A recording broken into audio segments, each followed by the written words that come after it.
शिक्षा कोष में आपको छुट्टियों का और आज से 100% जो है अनिवार्य कर दिया है अटेंडेंस बनाना। अब अगर आप ऑफलाइन अटेंडेंस बनाते हैं तो उसको अवैध करार किया गया है। अब उस पर भी हम चर्चा करेंगे थोड़ा सा विस्तार से, क्योंकि अब पहले ये देख लीजिए कि आपको ई शिक्षा कोष एप्लीकेशन को अनइंस्टॉल करना है। अनइंस्टॉल करने के बाद उसको इंस्टॉल कर लेना है। हो सकता है कि अपडेट करने के बाद आपको सारी चीजें ना आए, लेकिन अपडेट अगर किए होंगे हो सकता है कि सब कुछ नहीं आता है, तो आपको अनइंस्टॉल करना है। अनइंस्टॉल करके इंस्टॉल कर लीजिए, आपका सारा चीज उसमें आ जाएगा। फिर उसमें जो मास्टर डाटा वगैरह है उसको आप डाउनलोड कर लीजिए, लोकेशन को रिफ्रेश कर लीजिएगा, फिर अटेंडेंस आप बनाइएगा और उसमें जो भी चीजें हैं सब अपडेट हो जाएगा, आपके सामने आ जाएगा। पहला बात।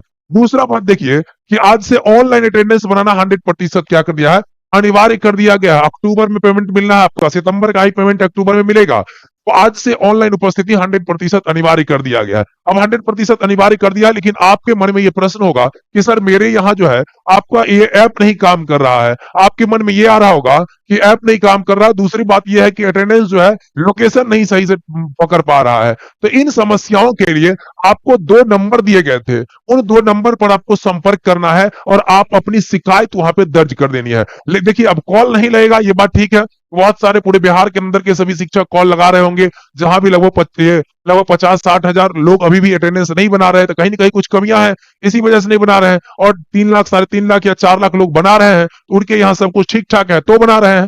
तो कहीं ना कहीं जो कमियां है उसके लिए आपको शिकायत करना है। और अगर फोन नहीं लगता है, आपको उसमें टिकट रेज का ऑप्शन आ जाता है। टिकट रेज का ऑप्शन आएगा, उस टिकट रेज के माध्यम से कंप्लेन कर सकते हैं। ठीक है, टिकट रेज का ऑप्शन आ जाएगा, उसमें देखिएगा, तो उसमें आप कंप्लेन कर सकते हैं।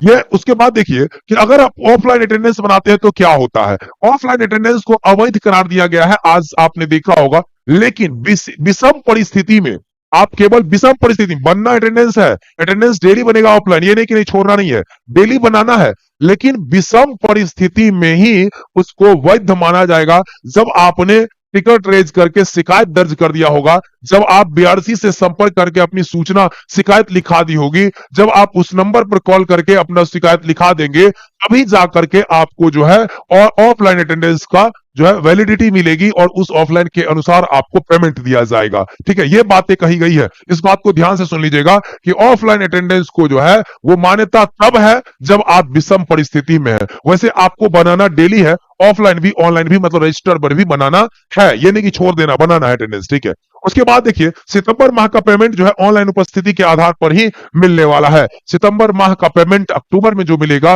वो ऑनलाइन उपस्थिति के आधार पर ही मिलेगा। इस बात को एकदम ध्यान से रख लीजिएगा अपने ध्यान में। और समय, एक बात देखिए, ऑनलाइन अटेंडेंस के माध्यम से आपने देखा होगा कि एक चीज और कही गई है कि अगर आप 10 बजे के बाद अटेंडेंस बनाते हैं, 10 बजे के बाद बनाते हैं, तो आपको आधे दिन का सीएल उसके अंदर इंक्लूड हो जाएगा। 2 दिन 10 के बाद बनाएंगे तो आपका 1 सीएल खत्म हो जाएगा। क्योंकि ऑनलाइन चीजें हैं तो वो अपने आप काउंट होता चला जाएगा। ठीक है, इस बात को ध्यान रखिएगा। और इस बात को हेडमास्टर साहब को भी इसको क्या करना है, संज्ञान में रखना है, उसको नोट करके रखना है। ठीक है, और अगर 10 बजे के अंदर आप अटेंडेंस बनाते हैं, यानी टाइमिंग आपका 9 बजे है, कोशिश करिए कि 9 बजे से 2 मिनट पहले ही बना लीजिए तो ज्यादा बेहतर है। लेकिन 9 बजे के 2-4 मिनट आगे पीछे अगर बनाते हैं तो ज्यादा दिक्कत वाली बात नहीं है। लेकिन प्रत्येक दिन अगर आप 9:15, 9:30, 9:15, 9:30 में बनाते हैं तो आपके ऊपर जो है सो, ठीक है, आपके ऊपर मतलब शिकायत होगा, और मतलब आपके बारे में जो है वो बीआरसी से आपको कॉल आएगा या बीआरसी के माध्यम से आपको जो है ना पूछताछ की जाएगी कि आपने आखिर ऐसा क्यों किया। आपका टाइम जब 9 बजे है तो 9 बजे आखिर आप क्यों नहीं पहुंच पा रहे हैं, ये बीआरसी जो है आपको सूचना देगी। ये बातें हैं, ठीक है, बीआरसी आपको, ठीक है, इस चीज के लिए आपको आगाह करेगी कि आप जो है सतर्क हो जाइए, अन्यथा की स्थिति में आपके ऊपर आगे कार्रवाई हो सकती है।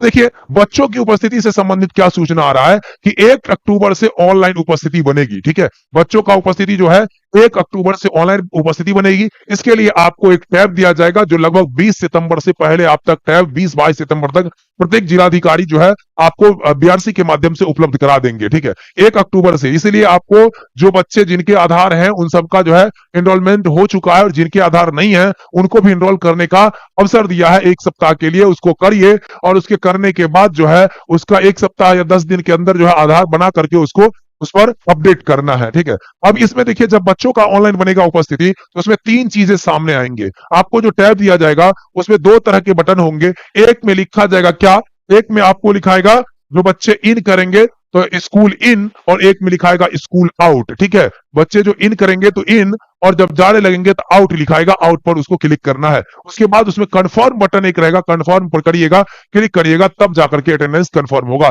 जो उपस्थिति जिस समय बनाएंगे बच्चे, उस समय बच्चों का फोटो लेगा उसमें। ठीक है, उसके साथ साथ समय और तारीख जो है, यानी तिथि जो है, तीन चीजें उस पर अंकित हो जाएगी।